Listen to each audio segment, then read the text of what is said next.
Travel is an interest that never grows old. It's impossible to experience the wealth of human cultures and natural landscapes in a single lifetime. So most travellers attempt to prioritise a series of magnificent locations spread across the planet. Today, we're looking at the 10 most beautiful places in the world.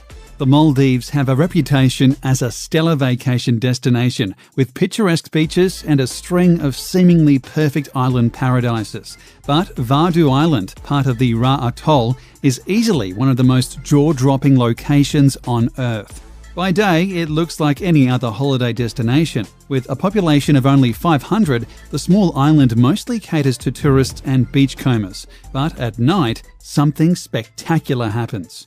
Through a process called bioluminescence, a population of microscopic plankton turn the ocean bright blue. Bioluminescence indicates that an organism can produce light independently. Stress caused by the movement of the sea and waves leads the plankton to emit light as a defense mechanism similar to some fireflies. The bioluminescent light has an electric blue neon color, radiating further as each wave breaks. The spectacular phenomena is one of nature's rarest events. It's so remarkable, Hollywood decided to feature the glowing shores in Ang Lee's award-winning film, Life of Pi, to illuminate the sea for the lost protagonist.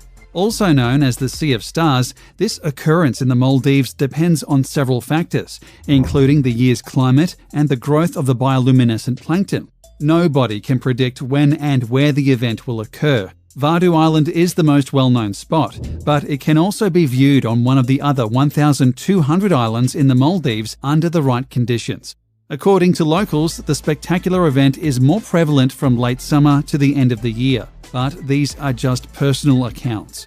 The exact time and location are likely to vary for different islands. Palawan is the largest island of the province of Palawan in the Philippines and the 5th largest island of the country. Although the island is a popular tourist destination, it fulfills the ideal image of an unspoiled tropical environment. With seascapes the equal of any in Southeast Asia and terrestrial and aquatic wildlife, the Philippines' most sparsely populated region is also the most beguiling. As of 2016, the main island of Palawan was rated the most beautiful island in the world, as voted by respective readers of rival travel publications Condé Nast Traveller and Travel and Leisure. It's the second year running that Palawan has won the Condé Nast Traveller Award, as well as the second time in 4 years that it has occupied Travel and Leisure's top spot. Of course, there are no objective criteria to rate the best beach, but Palawan comes extremely close to perfection. It's the most biodiverse island in the Philippines. Due to amazing landscapes and high biodiversity, Palawan Island is known as the last ecological frontier of the Philippines. Environmentalists have insisted that the Philippines government place restrictions on the beach so that it can remain beautiful for generations to come. More than just a blindingly white expanse, the alien landscapes of Bolivia's Salar de Uyuni and its surreal surrounding deserts have become a rightful highlight of the South American tourist trail. An endless sheet of hexagonal tiles dotted with pyramids of salt, Bolivia's salt flats are a dazzling display of nature's magic. Despite the desert dryness, freezing night temperatures, and fierce desert sun, this landscape is not devoid of life. Pink flamingos, ancient cacti, and rare hummingbirds all live in the Salar de Uyuni. But aside from being the ideal location to produce mind-bending photographs, it's also full of cacti-covered islands, dormant volcanoes, and other wildlife. Truly unique in the world, the salt flats are the kind of place that photos don't do justice. You've got to see the Salar in person to be truly wowed. In addition to local workers who harvest these minerals, the landscape is home to the world's first salt hotel and populated by road-tripping tourists. The harsh beauty and desolate nature of Salar de Uyuni can make for an incredible experience for any traveller.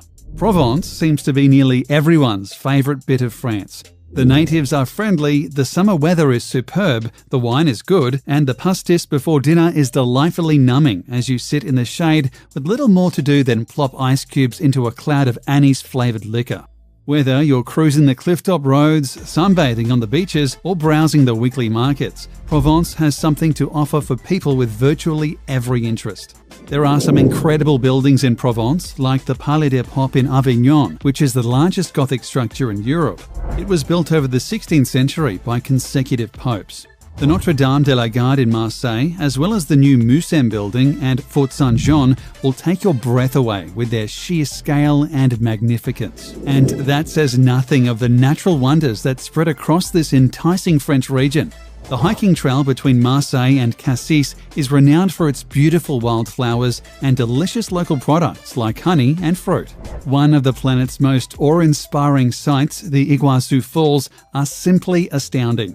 A visit is a jaw-dropping, visceral experience, and the power and noise of the cascades, which are a chain of hundreds of waterfalls nearly 3 kilometers in extension, live forever in the memory. An added benefit is the setting. The falls lie split between Brazil and Argentina in a large expanse of national park, much of it rainforest teeming with unique flora and fauna. Argentina's Iguazu National Park is visited by more than 1 million people every year, most staying for just a day before moving on. But it's worth a longer stay and is also a great destination for jungle beginners. If having to camp among the crawlies puts you off, you can stay in one of a handful of accessible lodges, some of them quite luxurious. The Iguazu Falls are both taller and wider than Niagara Falls. The longest drop in the Iguazu waterfall system is 269 feet, whereas Niagara Falls are only 165 feet tall. In terms of width, the Iguazu Falls are 4 times wider than Niagara Falls. The Grand Canyon is one of the most marvelous natural wonders on Earth. Most scientists believe that the Colorado River began carving the Grand Canyon about 6 million years ago, but a 2012 study contained a real shocker, suggesting that the process may have begun as far back as 70 million years. In all likelihood, the Grand Canyon, as we know it today, started out as a series of smaller canyons 70 million years ago, but the majority of the canyon did not begin to take shape until much more recently. Nearly 40 identified rock layers form the Grand Canyon's walls. Because most layers are exposed through the canyon's 277-mile length, they afford the opportunity to study geological evolution through time. Stargazing in Grand Canyon is a special experience. The clarity of the night skies was recognized in summer 2019 when the park was officially designated as an International Dark Sky Park by the International Dark Sky Association. In preparing for the recognition, the Park Service converted thousands of lights across the park to dark sky compliant options. This is a natural beauty that truly must be seen to be believed. The Plitvice Lakes National Park, Croatia's most popular tourist attraction, was granted UNESCO World Heritage status in 1979.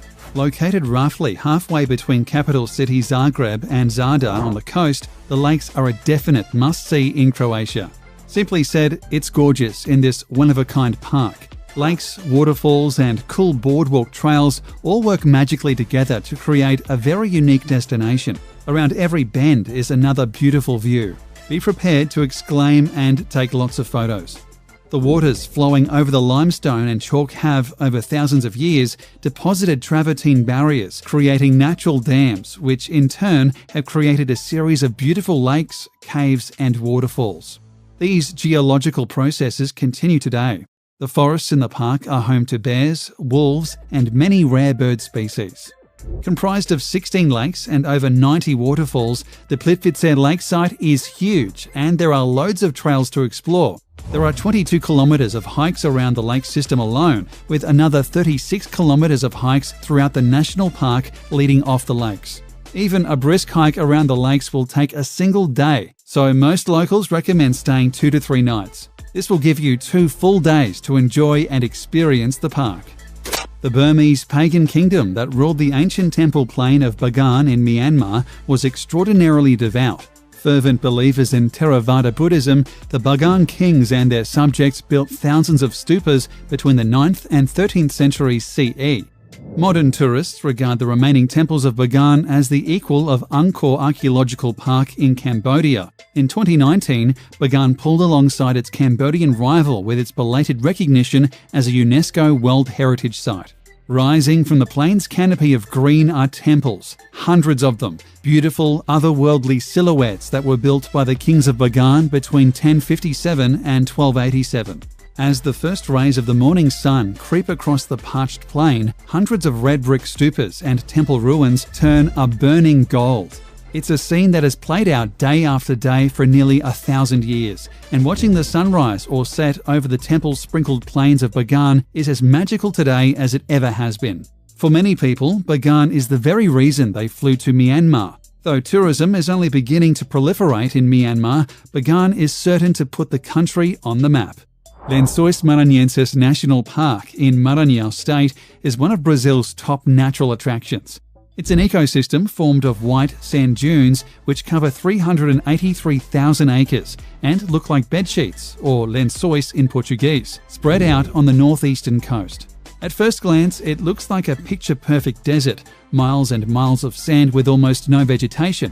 But it's not a desert. Lençóis Maranhenses gets about 47 inches of rain each year, making it too rainy to be officially considered a desert. From the months of January to June, the area is inundated with torrential rainstorms. Rainwater pools in the valleys between the dunes, creating thousands of crystal-clear lagoons. In July, when the park's lagoons are at their peak, some reach over 300 feet long and 10 feet deep. And although these lagoons exist for only a few months a year, they are not devoid of life. Interconnected lagoons link up with the neighbouring rivers, creating channels for fish to enter the temporary pools. Other fish, like the wolffish, spend the dry season dormant, burrowed far enough under the sand to reach still damp mud. When the wet season comes and the lagoons appear, the wolffish emerge to feed on insects and other fish that make the lagoons their summer home. Swirling orange, yellow, white and brown lunar landscape of this national park is the result of sandstone and mineral deposits that have eroded into odd shapes over the course of millennia. Infrastructure was installed inside the park after it was named a National Geopark in 2011, making it, for better or worse, very accessible to tourists. Wooden stairs and platforms allow visitors to reach the tops of the hills without damaging the delicate landscape and offer views over the coloured strata. Extending along the northern slope of Qilian Mountain in West China, Zhangyi Dangxia National Geological Park in Gansu is best representative of China's colourful Danxia landform and the largest Danxia landscape in an arid area with a wide variety of landforms. Undulating fiery red ridges together with amazing multicoloured mountain folds transform the park into an immense sea of fire with rolling waves, earning it the reputation of China's Rainbow Mountains and also one of the top 10 geographical wonders of the world, selected by the National Geographic. The only reason these multicoloured mountains aren't more famous is that they are located a bit off the usual tourist trail in Gansu province. But with high-speed trains now connecting Gansu with Beijing, getting here is easier than ever and is most definitely worth the effort. Few villages are as iconic as the whitewashed buildings that dapple the hills of Santorini in Greece. With a population of only 15,000, this Aegean getaway has been luring visitors for thousands of years. Human settlement started around the year 3000 BC and has continued ever since. Visitors will enjoy the cobbled streets and white frescoes leading to untamed beaches with beautiful azure waters. Most amazingly, Santorini is sitting atop an active volcano. Red and black rocks create a wild landscape around the crater of Nea Kameni, a small island at the centre of the caldera. From the top of a volcano with a 2.5 million year history, you have an incredible view of the caldera. The myth that Santorini is the ancient city of Atlantis, which submerged over 9,500 years ago, comes to life before your eyes. If you approach Santorini from the water, it's hard not to be awed by the sheer cliffs that soar above a turquoise sea, by the fact that you're sailing an immense crater of a drowned volcano, and that before you lies an island shaped by an ancient eruption, cataclysmic beyond imagining.